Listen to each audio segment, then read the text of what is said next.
Hi friends అందరికీ ఈ వీడియోలో మనం శ్రీ వెంకటేశ్వర స్వామి కథ మరియు ఆయన ఆర్ట్ ఎలా వేసానో చూస్తూ ఆయన ఫుల్ స్టోరీ తెలుసుకుందాం రండి. అసలు శ్రీనివాసుడు భూమిపైకి ఎందుకు వచ్చాడు? భృగు మహర్షి సంఘటన వలన లక్ష్మీదేవి ఎందుకు వీడిపోయింది? అసలు పద్మావతి దేవితో వివాహం ఎందుకు జరిగింది? కుబేరుడి దగ్గర నాణాలు ఎందుకు తీసుకున్నాడు? తిరుమలలో స్థిర నివాసంగా ఎందుకు ఉన్నాడు అనేది పూర్తిగా తెలుసుకుందాం రండి.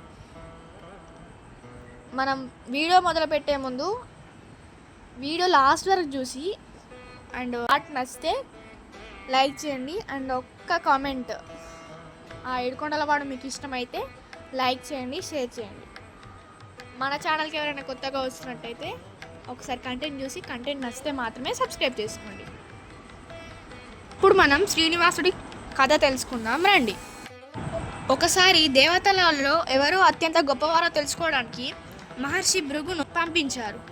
భృగు మహర్షి మొదట బ్రహ్మ శివులను పరీక్షిస్తాడు.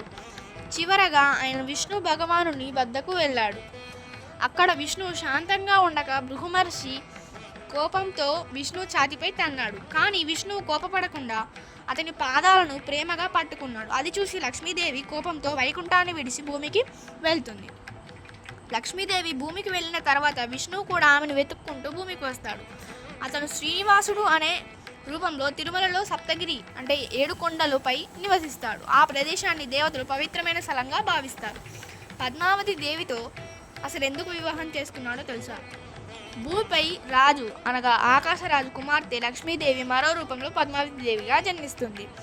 శ్రీనివాసుడు పద్మావతి దేవిని కలుసుకొని ఇద్దరు ఒకరినొకరు ప్రేమించుకుంటారు. తర్వాత గొప్ప వైభవంగా వారి వివాహం జరుగుతుంది. ఈ వివాహానికి ఖర్చుల కోసం శ్రీనివాసుడు ధనానికి అధిపతైన కుబేరుని దగ్గర అప్పు తీసుకుంటాడు.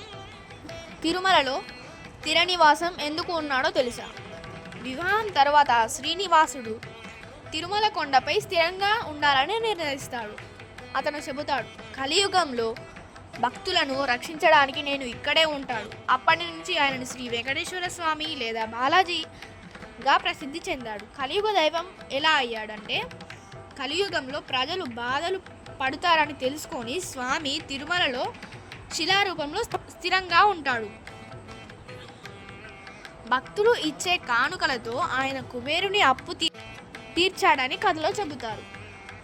అందుకే ఆయనను కలియుగ ప్రత్యక్ష దైవం అంటారు. ముఖ్య సందేశం ఏమిటంటే, ఈ కథ ప్రధాన భావం భక్తి ఉంటే భగవంతుడు దగ్గర ఉంటాడు. అహంకారం తగ్గాలి. ప్రేమ మరియు ధర్మం అత్యంత ముఖ్యమైనవి.